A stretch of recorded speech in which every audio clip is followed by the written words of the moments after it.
নারী সেজে টিকটক করে আলোচিত ছাত্রদল নেতা রেদওয়ান ইসলামকে বহিষ্কার করা হয়েছে। দলীয় সূত্র জানায়, ব্রাহ্মণবাড়িয়ার কসবা উপজেলায় কলেজ শাখা ছাত্রদলের নেতা জেন্ডার সংক্রান্ত তথ্য গোপন করেছেন। এই অভিযোগে তাকে বহিষ্কারের সিদ্ধান্ত নিয়েছে ছাত্রদল। বহিষ্কারের পর নিজের বিরুদ্ধে অভিযোগের জবাব দিয়েছেন ছাত্রদল নেতা রেদওয়ান ইসলাম। দাবি করেছেন তিনি ট্রান্সজেন্ডার নন, তাকে ঘিরে ছড়ানো ট্রান্সজেন্ডার সংক্রান্ত তথ্য সম্পূর্ণ গুজব।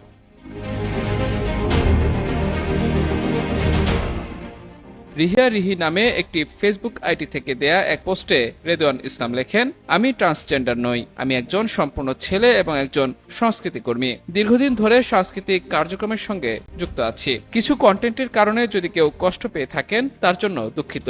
ইতোমধ্যে সেসব কন্টেন্ট সরিয়ে ফেলেছি এবং ভবিষ্যতে আরো সতর্ক থাকব।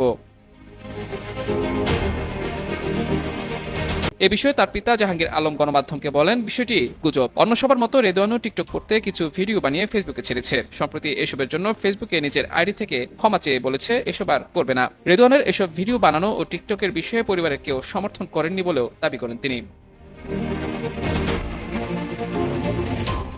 এদিকে বিষয়টি এলাকায় জানাজানি হওয়ার পর থেকে রেদওয়ান বাড়িতে নেই। এর আগে রোববার ব্রাহ্মণবাড়িয়া জেলা ছাত্রদলের দপ্তর সম্পাদকের দায়িত্বে থাকা যুগ্ম আহ্বায়ক মামুন খান স্বাক্ষরিত এক সংবাদ বিজ্ঞপ্তিতে সৈয়দাবাদ আদর্শ মহাবিদ্যালয় শাখা ছাত্রদলের সাংস্কৃতিক বিষয়ক সম্পাদক রেদওয়ান ইসলামকে বহিষ্কারের বিষয়টি জানানো হয়। বিজ্ঞপ্তিতে জানানো হয়, কমিটি ঘোষণার আগে রেদওয়ান ইসলাম তার জীবন বৃত্তান্তে নিজেকে পুরুষ হিসেবে উল্লেখ করেন। তবে কমিটি ঘোষণার পর জানা যায় তিনি লিঙ্গ পরিবর্তনের মাধ্যমে পুরুষ থেকে নারী হয়েছেন। এই তথ্য গোপন করার অভিযোগে সাংগঠনিক সিদ্ধান্ত অনুযায়ী তাকে বহিষ্কার করা হয়েছে।